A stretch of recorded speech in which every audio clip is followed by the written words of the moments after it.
நண்பர்கள் அனைவருக்கும் வணக்கம். மத்திய கிழக்கு போர் பதற்றம் காரணமாக அமீரகத்திற்கு வெளிநாட்டு விமான சேவைகள் தற்காலிகமாக நிறுத்தப்பட்டிருந்தன. இதில் இந்தியாவில் இருந்து விமான சேவை அளித்து வரும் Air India, Air India Express, SpiceJet, IndiGo போன்ற நிறுவனங்கள் கடந்த பிப்ரவரி 28ஆம் தேதி முதல் முழு வர்த்தக ரீதியிலான சேவைகளையும் ரத்து செய்தன.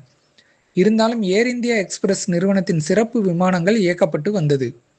போர் பதற்றம் தீவிரமடைந்ததால் அந்த சேவையும் முழுமையாக ரத்து செய்யப்பட்டது. இதில் முன்னதாக வருகிற மே மாதம் 1ஆம் தேதி முதல் முழுமையான சேவைகள் தொடங்கும் என அந்த நிறுவனம் அறிவித்திருந்தது. இந்த நிலையில மீண்டும் இன்று சனிக்கிழமை முதல் துபாயில் இருந்து திருச்சிக்கு விமான சேவை தொடங்கப்படுவதாக அறிவிக்கப்பட்டுள்ளது. மேலும் இதற்கான இணையதள முன்பதிவும் தொடங்கப்பட்டுள்ளது. கட்டணம் சற்று அதிகமாக இருந்தாலும் மீண்டும் திருச்சிக்கு நேரடி விமான சேவை அமீரகத்திலிருந்து தொடங்கப்படுவதற்கு பலரும் மகிழ்ச்சி தெரிவித்துள்ளனர்.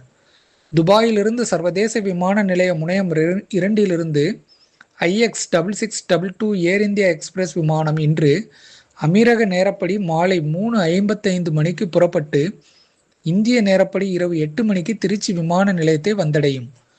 முன்னதாக மறுமார்க்கத்தில் திருச்சியிலிருந்து மதியம் 12:10க்கு புறப்பட்டு பிற்பகல் 2:55 மணிக்கு துபாய் சர்வதேச விமான நிலையத்திற்கு விமான சேவை அட்டவணைப்படுத்தப்பட்டுள்ளது.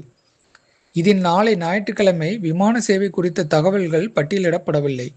அதற்கடுத்து நாளை மறுநாள் திங்கட்கிழமை முதல் தொடர்ந்து விமான கட்டணங்களுடன் முன்பதிவுக்கு இணையதளத்தில் ஏற்பாடு செய்யப்பட்டுள்ளது. நன்றி, வணக்கம்.